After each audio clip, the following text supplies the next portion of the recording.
The encounter is underway in Sukma. At this given point of time, what we are picking up is that the security forces are currently under an encounter with the forces, as encounter is underway in the Chhattisgarh Sukma at this point of time.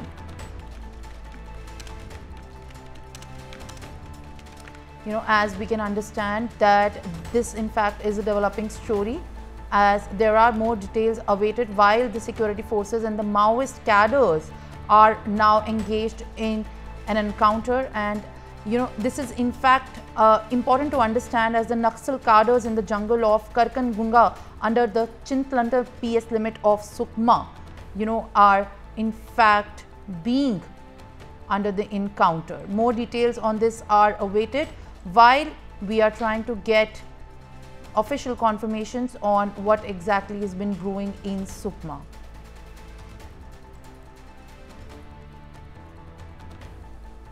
While the encounter is being carried out between the security forces and the Naxal cadres in the jungle of Karkangura, the officials are confirming over the more details and if there are any casualties of the security forces as well. Now the security forces and the Maoists have lodged into an encounter which is in the forest area of the Sukma region.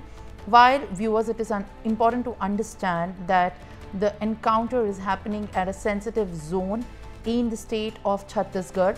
It is in fact also worrying for the security forces which are trying to guard the regions which are heavily affected by the Naxal presence, and this security forces in fact are trying their best to get. All right, viewers, joining me on the broadcast is my colleague Deepak Vishkarma. Very good morning to you. And as we can understand, the point at this given is जो अभी encounter हो रहा है सुकमा के अंदर, उसकी क्या details हैं, security forces और जितनी भी Maoist groups हैं उसके साथ encounter में क्या अभी पता लगा है, क्या पुष्टि हुई है? देखिए, अर्ली मॉर्निंग ये जवान डीआरजी के जवान है, डिस्ट्रिक्ट रिजर्व गार्ड के लड़ाके हैं, जो छत्तीसगढ़ पुलिस के लोकल लड़ाके हैं। ये लोग सुबह जंगल में 4-5 बजे के आसपास ये लोग निकलते हैं। जब सूरज नहीं उगा होता है तब ये लोग जंगल के भीतर चले जाते हैं, ताकि किसी प्रकार की कोई मुखबरी ना हो या किसी प्रकार की ऐसी चर्चा ना हो कि जवान इस रास्ते गए। क्योंकि जो नक्सलियों का नेटवर्क है वो ग्रामीणों के बीच में है, उनके खुद के लोग सिविल में घूमते रहते हैं, शादी इस तरीके से घूमते कि पता नहीं लगता है कि हाँ ये नक्सलियों के बीच के ही लोग हैं। तो जो डीआरजी के जवान हैं वो 3:30-4 बजे के आसपास जंगल के भीतर घुसे थे जब उनको इनपुट मिला था, और इनपुट मिलने के बाद वो जब जंगल के भीतर घुसे थे तो ये सूचना निकल के आई कि कहीं पर नक्सलियों का डेरा जमा हुआ है। तब सुबह आज 4-5 घंटे का समय हो गया, दोनों साइड से जो डीएलजी है वो दागे जा रहे हैं, दोनों साइड से लगातार फायरिंग हो रही है।